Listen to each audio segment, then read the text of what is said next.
كنتم توعدون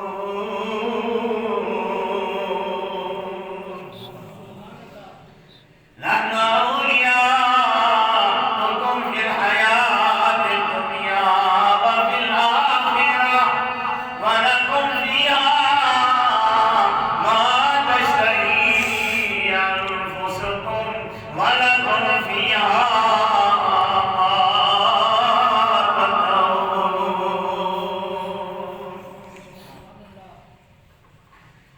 قال النبي صلى الله عليه وسلم إنما الأعمال بالنيات صدق الله العظيم وصدق رسوله النبي الكريم ونحن على ذلك لمن الشاهدين والشاكرين والحمد لله رب العالمين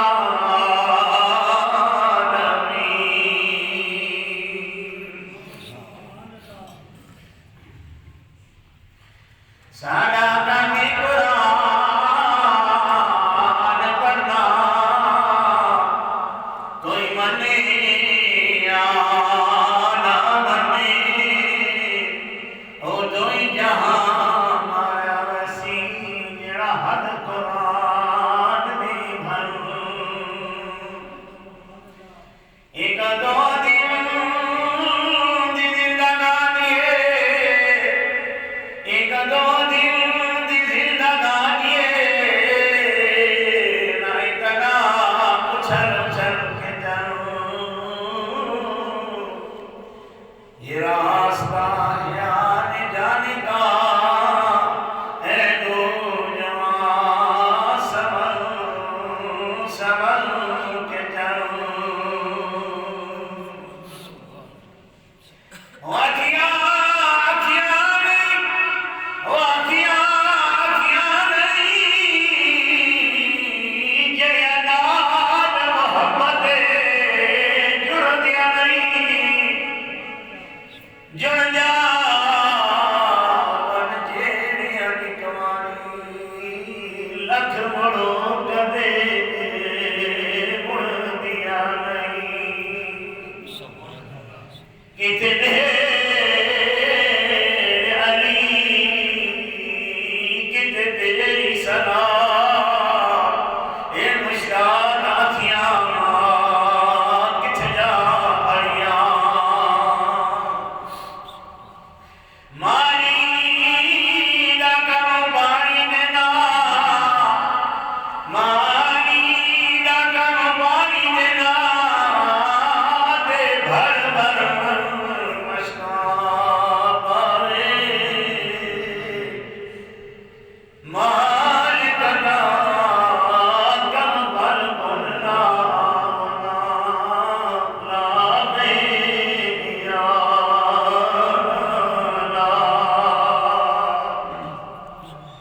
او دل دل بھول ایسی مغروری تیری جس دل کملی والا کہتے سی امت نہیں میری